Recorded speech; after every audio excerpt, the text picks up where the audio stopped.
요한계시록 21장 18절에서 20절까지입니다. 요한계시록 21장 18절에서 20절까지.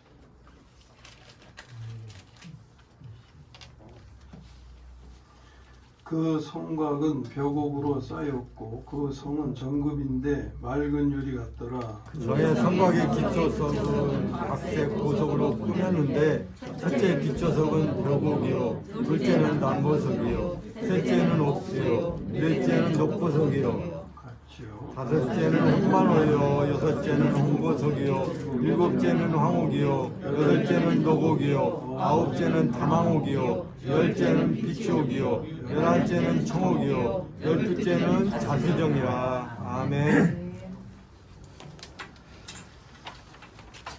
오늘은 그냥 보석으로 충만합니다.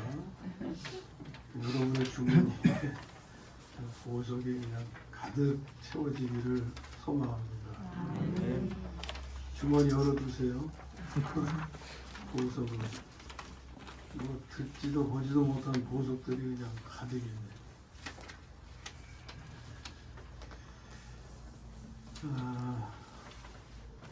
오늘 읽으신 본문에는 세 가지에 관해서 말씀하고 있습니다. 하나는 성곽에 대해서, 하나는 성에 대해서, 그리고 세 번째는 기초석에 대해서. 이 말씀을 나누면서 우리가 알아야 될 것은 오늘 말씀의 제목인데 그리스도의 몸의 비밀입니다. 그리스도의 몸의 비밀. 이건 바울 사도를 통해서 기록된 말씀에서 많이 우리가 들은 이름이죠. 그리스도의 몸. 그리스도의 몸이 의미하는 건 뭐라 그랬어요? 교회라고 했죠. 크게 성경은 이제 크게 두 가지 비밀을 말씀하는데 하나님의 비밀은 그리스도시고 그리스도의 비밀은 교회. 또 비밀에 관한 것들이 있지만 크게 그렇게 두 가지 말씀하는데 그리스도의 비밀이 교회. 그 교회를 우리는 그리스도의 몸으로 표현하고 있는데 그 그리스도의 몸의 비밀에 관한 말씀을 그런 내용을 오늘 우리가 접할 수가 있습니다. 자, 차례대로 좀 보겠습니다. 이게 다 상징적인 기록이니까 그 상징성의 의미를 알아야 돼요. 그 그리스도인들의 초기에는 박해가 심했잖아요. 그래서 드러내놓고 믿을 수가 없었어요. 나는 그리스도인이다 이렇게 내놓을 수가 없었어요. 그래서 상징적으로 표현한 그림이 있었죠. 뭐예요 그게? 물고기. 가끔 이 자동차 뒤에 물고기 뭐 이런 거 그림 붙인 거 보시죠.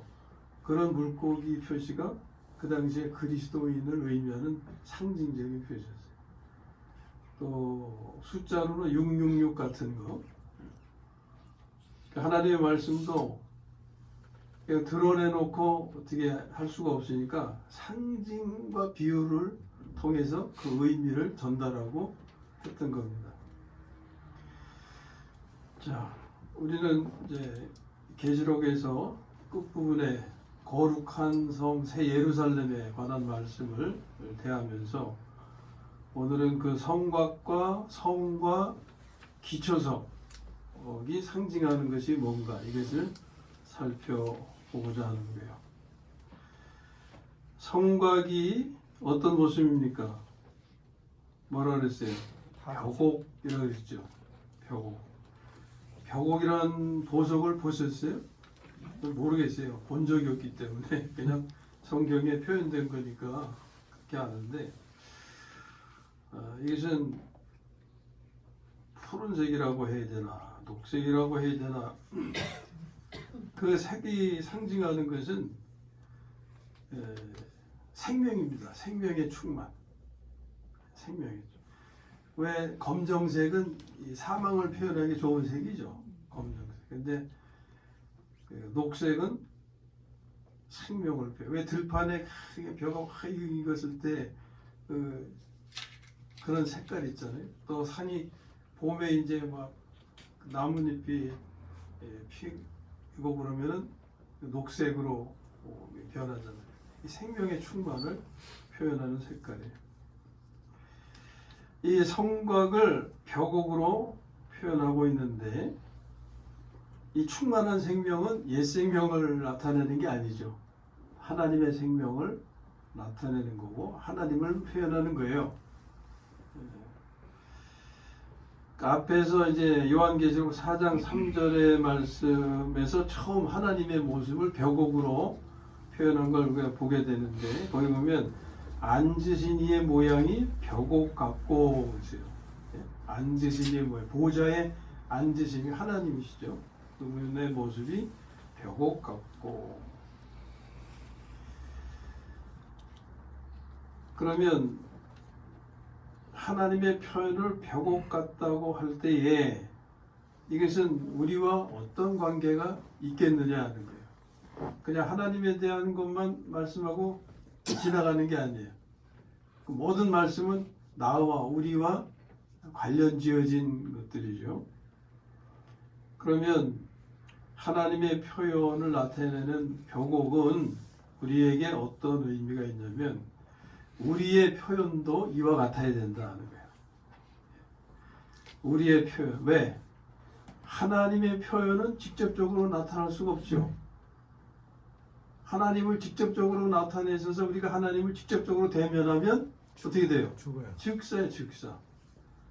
그래서 간접적으로 표현하실 수밖에 없는데 그 최초가 예수님이고 그 다음이 그리스도인들이에요. 그래서 하나님의 표현은 오늘 우리를 통하여 나타나기 때문에 우리도 하나님의 표현과 같아야 된다. 이것이 성경에서 말하는 하나님의 영광인 거예요. 우리가 하나님의 영광을 직접 목도할 수는 없단 말이에요.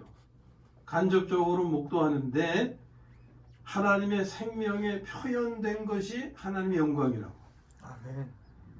그 하나님의 생명이 어디서 표현되느냐? 하나님의 생명을 받은 자녀들의 삶에서 표현된다 하는 거예요. 그래서 에베소서에 이런 말씀이 있는 거예요. 그 주보 뒷장을 보시면은 에베소서 1장 12절과 14절 말씀을 기록해 드렸는데 하나님은 우리의 영광이 되시고 우리는 하나님의 영광이 되는 거예요. 이거 아시겠어요? 이런 것이 비밀이에요, 비밀. 세상 사람들은 절대 알 수가 없어요. 그리고 교인 분들도 다 아는 게 아니에요. 먼저 말씀을 읽어보겠습니다. 12절 시작. 우리는 산에서 전부터 바라던 그의 영광에 찬송이 되게 하려 하심이라. 아멘. 14절. 이는 우리 기업의 보증이 되사 그 얻으신 것을 증명하시고 그의 영광을 찬송하게 하려 하심이라. 아멘. 자, 이게 같은 표현일까요? 다른 의미의 표현일까요? 얼핏 보면 같은 것 같죠? 또 자세히 봐도 알쏭달쏭하고. 자, 보세요. 그의 영광의 찬송. 그의 영광의 찬송. 그러니까 그의 영광은 하나님의 영광이겠죠. 하나님의 영광이 찬양을 받는 거예요. 찬양을 받는 거예요. 반면에 14절은 그의 영광을 찬송. 다르죠? 그의 영광을 찬송. 자, 그러면 우리가 선을 행함으로 세상 사람들에게 칭송을 받게 돼요. 선을 행함. 악을 행하면 조롱받고 비난받지만 뭐 개독견이 뭐니 하면서 비난받지만 그래도 소금과 빛의 사명을 잘 감당하게 되면 칭송을 받게 된단 말이에요. 그러면은 내가 칭송받는 것은 누구 덕분이에요? 하나님. 하나님의 덕분이죠. 하나님의 생명의 표현이기 때문에. 그럼 내 안에서 나로 하여금 칭송받게 한 그 중심 생명은 하나님의 생명이란 말이에요. 이게 그의 영광인 거예요. 그런데 우리는 그분 덕분에 칭찬받잖아요. 이게 그분의 영광에 찬송이 되는 거예요.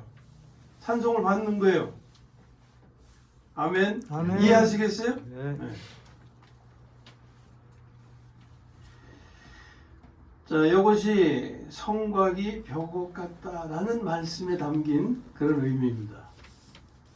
이건 하나님의 표현인데 하나님의 표현은 믿는 자, 그리스도인들을 통해서 표현하시는 거죠. 그러니까 그분의 생명을 담은 우리도 당연히 그런 그분의 표현과 같아야 된다.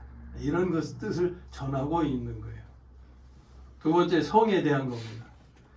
성은 뭐와 같다 그랬어요? 정금이고 맑은 유리 같다 그랬어요.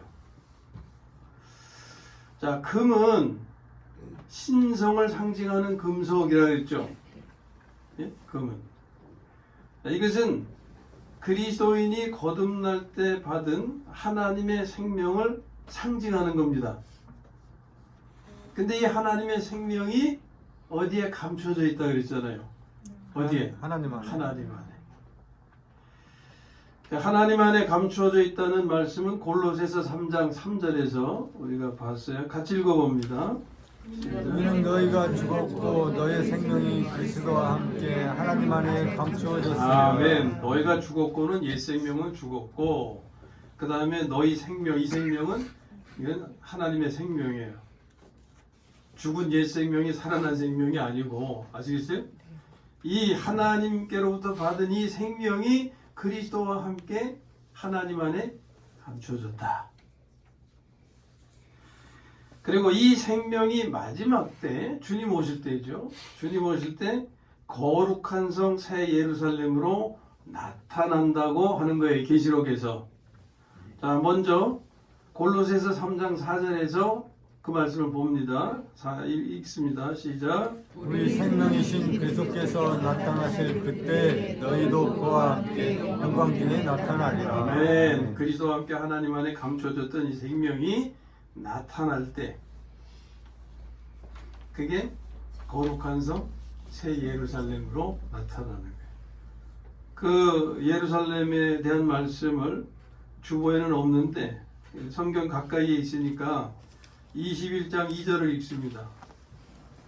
21장 2절. 자, 시작. 또 내가 보매 거룩한 성 새 예루살렘이 하늘로부터 하늘에서 내려오니. 아멘. 거기까지만. 하나님께로부터 하늘에서 내려오니 이게 우리 하나님 안에 감춰진 생명이 그리스도께서 오실 때에 함께 나타나는 그 순간입니다. 또 어디에 있어요? 10절 있죠. 10절 읽습니다. 성령이 나를 데리고 크고 높은 산으로 올라가 하나님께로부터 하늘에서 내려오는 거룩한 성 예루살렘을 보이니. 네, 두 번 이렇게 말씀하고 있어요. 자, 이 정금이 상징하는 것은 바로 하나님의 생명이고 그것이 맑은 유리 같다고 비유되고 있죠. 맑은 유리, 그것이 전달하고자 하는 의미는 뭐겠어요? 투명한 거죠. 예? 투명한 거. 이것은 하나님의 생명은 투명함을 뜻하는 겁니다. 이는 우리의 삶이 투명해야 함을 뜻하는 거예요. 곧 하나님의 생명으로 살고자 할 때 그 삶은 투명하게 되는 것이죠. 자, 비교해서 보면 우리 교회 경우를 보면은 우리 교회의 재정이 투명해요, 불투명해요? 진짜? 매월 저기다가 붙여드리잖아요. 예? 어떻게 모여지고 쓰여지고 진행되는. 인정하세요? 네. 아니 불투명하다고 생각하시는 분 손 들어보세요. 투명하게 해드릴 테니까. 이것은요, 그 삶이 투명함을 증거하는 겁니다. 사람이 모이는 곳에서 문제가 생길 때는 대부분 돈 문제가 불투명하기 때문에 생기는 거예요. 우리 교회도 작든 크든 규모가 크든 작든 그게 문제가 아니에요. 돈 문제에 있어서 불투명했다면 뭐 벌써 그냥 사단이 나지, 사단. 작으니까 더 잘 알 수가 있어요. 오히려 크면 더 몰라요.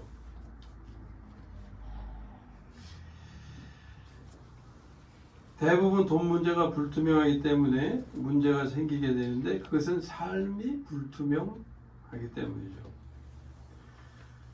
우리 교회에서 재정 보시는 분들은 다 투명하신 분들이에요. 아멘. 환경권사님. 아멘? 아멘. 아니, 환경권사 한번 보세요. 불투명하게 보이세요? 유리입니다. 네, 유리, 진짜 유리 같으신 분. 송민석 권사 오늘 안 오신 것 같은데, 송민석 권사님도 그렇고, 지금 또 수고하시는 유영철 장로님도 그렇고, 예? 하여튼 제가 옆에서 이렇게 보면은 10원 하나라도 틀리지 않으려고 아주 꼼꼼히 챙겨요. 그래서 어떤 때는 저는 제가 늦게 갈 때도 있어요. 물론 장로님이 늦게 가시는 거지만 같이 있다 보니까 저도 이제 그러게 돼요.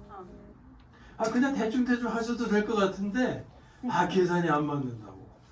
예? 아주 얼마나 꼼꼼하신지 몰라요. 이게 성은 정금 같은 정금으로 맑은 유리 같다는 그 비유죠, 비유. 그 말씀의 의미예요. 세 번째는 뭐라 그랬어요? 뭐에 관한 거예요? 기초서. 기초석. 성곽의 기초석은 무엇로 이루어졌어요? 각색 보석으로 이루어졌어요. 첫째 보석부터 12번째까지 있는데 첫째는 벽옥, 둘째 번호는 안 붙이고 순서적으로 보면 남보석, 옥수, 녹보석, 홍만호, 홍보석, 황옥, 노곡, 담황옥, 비치옥, 청옥, 자수정. 한 개 더 모르는 거죠. 예? 본 적도 없고. 예, 근데 색깔은 그러니까 본 적도 없으니까 색깔도 그냥 저기 책에서 알려주는 대로 알 수밖에 없는데 벽옥은 녹색, 남보석과 옥수는 청색. 지금 이거 말씀드리는 이유는 이 녹음되는 내용이 있기 때문에 나중에 혹시 이렇게 들으실 때 참고가 되시라고 하는 거예요. 녹보석은 녹색, 홍만호와 홍보석은 빨강, 황옥은 노랑, 노곡은 청록색, 담황옥은 노랑색, 비치옥은 사과빛 녹색. 그리고 청옥과 자수정은 자주색. 여러 가지 색이 쭉 있는데 이게 딱 합쳐지면 무슨 색을 어떤 모습을 나타내냐면 무지개 모습을 나타내는 배합이에요. 이 색깔이. 자, 그건 이제 뒤로 미루고 그렇게 하시고 먼저 기초석이라는 단어, 기초석이라는 단어의 의미가 뭐겠어요? 간단히 말씀드리면 건물을 지을 때 기반이 되는 돌, 기초석. 이 기초석의 견고한 정도에 따라서 층수가 달라지죠. 견고하면 높이 쌓을 수 있어요. 이 기초가 감당할 수 있을 만큼 쌓을 수 있어요. 근데 기반이 약하면 높이 쌓을 수가 없죠. 그런 역할을 하는 것이 기초석이에요. 근데 이 기초석이 무엇으로 이루어졌어요? 성경을 자세히 보시면 이때 연결이 되는데 14절 말씀을 읽어보세요. 사도. 14절 시작.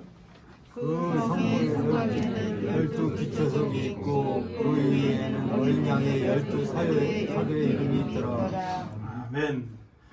자, 기초석은 12 사도로 되어 있는데 이게 교회의 기초 아닙니까?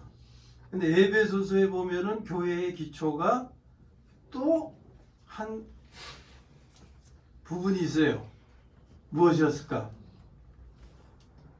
사도 외에 선지자들이 있어요. 근데 여기서는 선지자가 사라져요. 왜? 선지자의 역할이 필요 없게 되니까. 그건 이제 나중에 또 우리가 기회가 되면 나누도록 하고, 여기서 지금 중요한 사항은 기초석은 12사도로 이루어진다. 자, 그러면 12사도면은 이제 뭘로 비유할까요? 그 타일로, 예? 타일로 생각을 해보세요. 타일이 12개가 있어요. 한 사도마다 타일이 하나, 12개가 있는데 여기 이 바닥에다 평면으로 쫙 깔면은 12개가 이렇게 모여지겠죠. 그런데 그 돌을 놓는 방법이 또 어떤 방법이 있을까요? 쫙 늘어놓는 방법하고 계단식으로 차곡차곡 쌓는 방법이 있어요. 평면으로 놓으면은 그저 기껏해야 한 층밖에 안 돼요. 그러나 그 12개를 이렇게 포개 놓으면 몇 층이 돼요? 12층 12층이 돼요. 한 층이 강할까요? 12층이 강할까요? 무르나 많아요. 근데 그 12층에 12이라는 숫자에 또 상징적인 의미가 있어요. 이 12이라고 하는 숫자의 상징성은 완전하다는 거죠. 그 기초가 성을 세우기에 완전하다는 거예요. 그러면 이 건축이라는 것은 하나하나 이렇게 쌓는 것이지, 맨 밑에 쌓고 그 다음에 7번째 놓고 12번째 놓고 이렇게 하나요? 아니잖아. 하나 놨으면 그 다음에 하나 또 올라가고 또 하나 올라가고 이렇게 올라가잖아요. 그러면 이 12사도를 통해서 하나님이 기초석을 놓을 때 어떻게 놓으셨냐? 지난번에 한번 간단하게 말씀드렸죠. 먼저 지금 이게 성전 건축입니다. 성전 건축은 물질적인 것이 아니라 구원받은 성도들로 이루어진 거죠. 성도들이 진흙으로 피조된 사람들이 구원받을 때 하나님의 생명을 받아서 그 생명으로 변화된 삶을 이룰 때 무엇으로 바뀐다고요? 보석으로. 네? 보석으로. 그래서 교회가 지어지는데, 그러면 보석이 되려면은 그 보석은 피조된 존재로서 하나님의 형상대로 지어졌지만 죄를 지어서 죄인이 되어버렸잖아요. 어쨌든 죄인이 되었지만 재료는 죄인들로부터 시작하는 거잖아요. 사람을 구원해서 그 성의 재료로, 건축 재료로 사용을 하지, 저기 무슨 짐승을 데려다가 건축 재료로 사용하는 건 아니잖아요. 그래서 일단 사람들을 불러 모아야 될 거 아닙니까? 불러 모아야 그 사람들을 보석이 되게 하든 뭐가 되게 하든 하는 거죠. 그러니까 불러 모으는 역할을 누가 했어요? 베드로가 했죠. 예수님께서 너는 무엇이 된다? 사람을 낚는 어부가 된다. 복음을 전해서 영혼들을 끌어모으고. 베드로가 설교하면 3,000명, 5,000명이 막 회개하고 막 모여들고 그랬잖아요. 자, 그걸 모여든 상태로 가만 놔두면 어떻게 돼요? 그냥 무슨 질서도 없고 아무것도 없는 그냥 오합지졸이 되잖아요. 그것을 규모 있게 탁탁탁탁 설계한 사람 누구예요? 사도 바울. 사도 바울의 생업이 성경에 뭐라고 그랬어요? 천막 지어서 생계를 유지했죠. 천막이 상징하는 것이 하나님의 집이에요. 네? 하나님. 그래서 바울이 천막을 만들어서 생계를 이루어가고 했는데 그 생업의 상징이 바로 교회를 세우고 건축하는 사역을 의미하는 거예요. 교회를 잘 세웠어요. 근데 이놈의 교회를 시기하고 또 파괴하려고 하는 무리들이 교회에 막 들어오잖아요. 요즘도 있잖아요. 요즘도 신천지 같은 무리들이 멀쩡한 교회 들어가가지고서 다 뒤집어 놓고 먹어치우고 막 난리를 피잖아요. 지금도.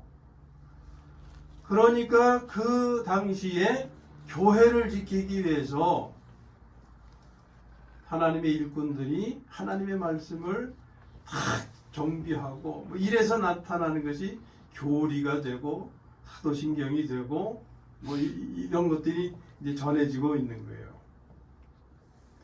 그러니까 교회를 망가뜨리려고 하고 또 그러니까 교회가 망가지기도 하고 막 그래야 되잖아요. 그럼 어떻게 해요? 예? 수선이. 교회가 건물을 생각할 때 비가 새, 예? 구멍이 뚫려서 비가 새. 그럼 어떻게 돼? 보수해야 되잖아. 그 보수하는 역할을 요한이 했다.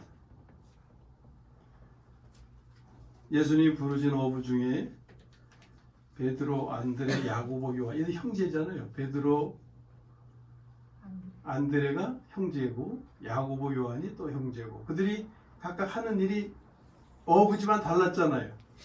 베드로는 고기를 잡는 어부라고 표현했고 그리고 요한은 무슨 일을 하다가 예수님께 픽업됐어요. 그물을 수선하다가. 그물을 수선하다가. 고기는 잘 잡았는데 그물이 엉성하고 망가지니까 고기를 잡아도 어떻게 돼요? 숭숭숭숭 빠져나가는 거예요. 그 그물을 기어야지. 교회가 망가지니까 막 악한 것들이 들어오고 숭숭숭 빠져나가고 하니까 교회가 고쳐져요. 이런 식으로 해서 하나님이 교회를 이 거룩한 성새 예루살렘을 건축하시기 위해서 그런 과정을 통해서 사도들을 통해서 그런 사역을 쭉 이루어 오셨다고 말해요. 모든 사도들의 사역이 다 똑같은 게 아니에요. 예? 사역은 각각의 차이가 있었죠. 그런데 목적은 같았죠. 자, 그것을 이제 쭉 다시 한번 설명을 드리면 이 기초석이 지금 12사도로 이루어졌음을 말씀하고 있어요. 이것은 평면조합이 아니라 층의조합이다. 이해하시겠죠? 그러므로 층의조합은 평면조합하고는 비교할 수 없이 견고한 것입니다. 이 견고하다는 것을 상징적으로 나타내는 숫자가 12에 또 담겨 있고 이런 층의 조합에서 각 층의 모습은 다르지만 전체 모습은 같은 거예요. 각 층의 모습은 달라서 그것이 배합이 될 때 무지개 색깔을 표현했어요. 그러나 맨 위에 그 성곽과 마주 닿는 기초석에 마주 닿는 부분의 색은 뭐라 그랬어요? 벼곡이다. 벼곡. 우리가 각자의 하는 일이 차이가 있어도 하나의 목적을 이루어야 하는데 빛깔로 표현하면 모든 것이 하나님을 표현하는 하나님의 색깔과 같아야 된다 그 말이에요. 아멘. 네? 그러면 우리가 어떤 사역을 감당하든지 그 사역이 이루어야 하는 목적은 하나님의 구원의 목적을 이루어야 된다. 그것이 거룩한 성 새 예루살렘으로 건축되어져야 된다 하는 거예요. 예?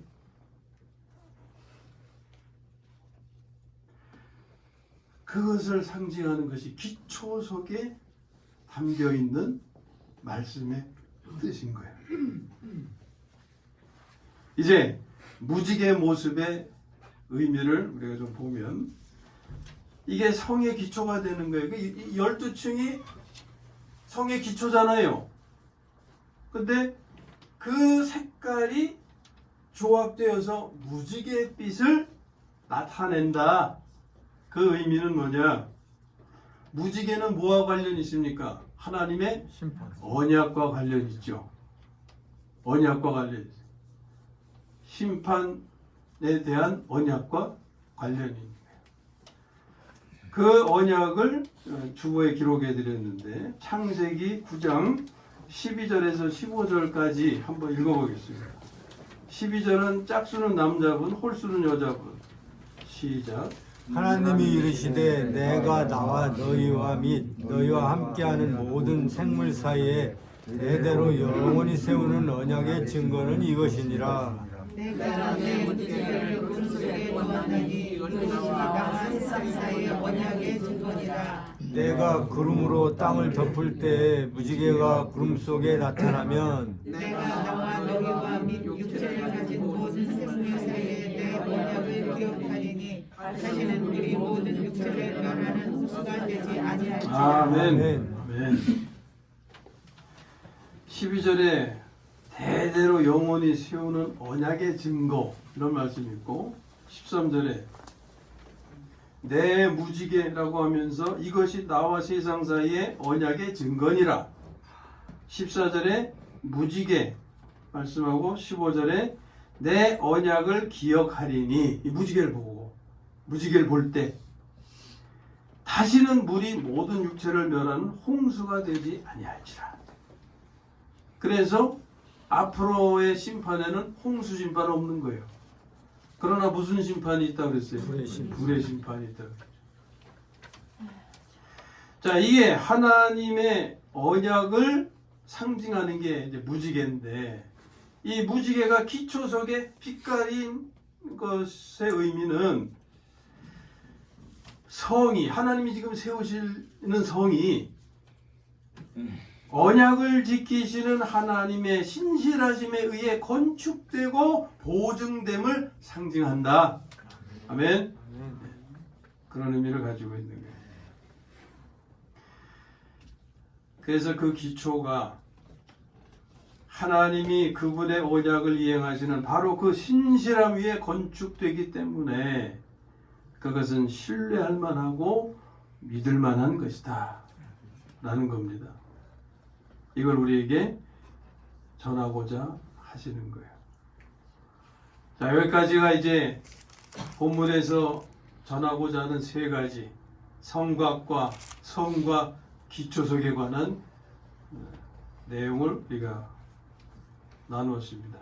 이제 요약하면서 결론을 지으면 하나님의 생명을 우리가 받았죠. 우리는 교회로 세워졌고 교회로 분별된 존재입니다. 그래서 하나님의 생명을 받은 우리 또는 교회는 뭘로 비유를 하셨어요? 그리스도의 몸으로 비유를 하셨어요. 그리스도의 몸을 보면은 이 두 가지를 알 수가 있는 거예요. 하나이면서 많은 지체를 가지고 있죠.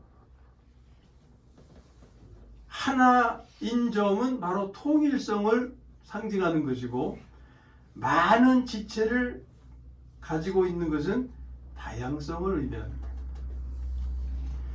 거예요. 기능은 다양해요. 몸의 기능. 그 지체들에 대해서 눈, 코, 입, 손, 발 이것에 대한 말씀이 고린도전서에 있잖아요. 그건 지체의 다양성에 대한 말씀입니다.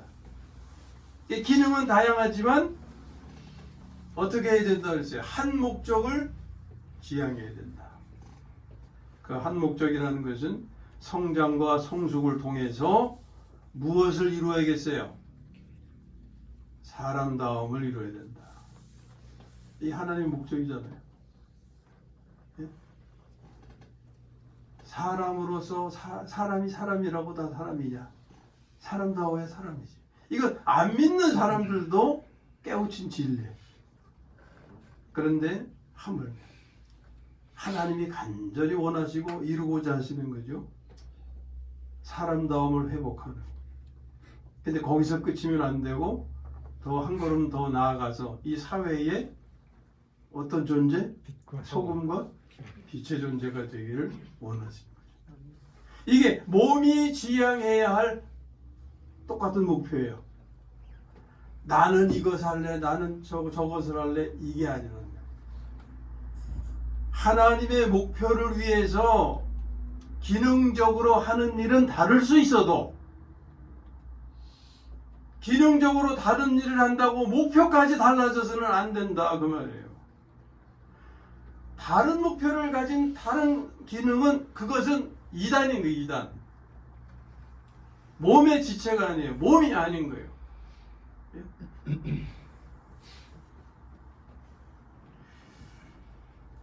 기능은 다양하지만 한 목적을 이룰 때에 하나님이 영광 받으시고 그리고 하나님의 영광을 나타내는 그 자신도 영광을 받게 된다. 이것을 말씀하는 것이 아까 에베소서 1장의 말씀인 거예요. 12절 보십시오. 하나님이 영광 받으신 것에 대해서 하나님의 영광을 찬송하고 자신도 영광을 받는 것에 대해서는 하나님의 영광에 찬송이 되게 하신다는 거죠.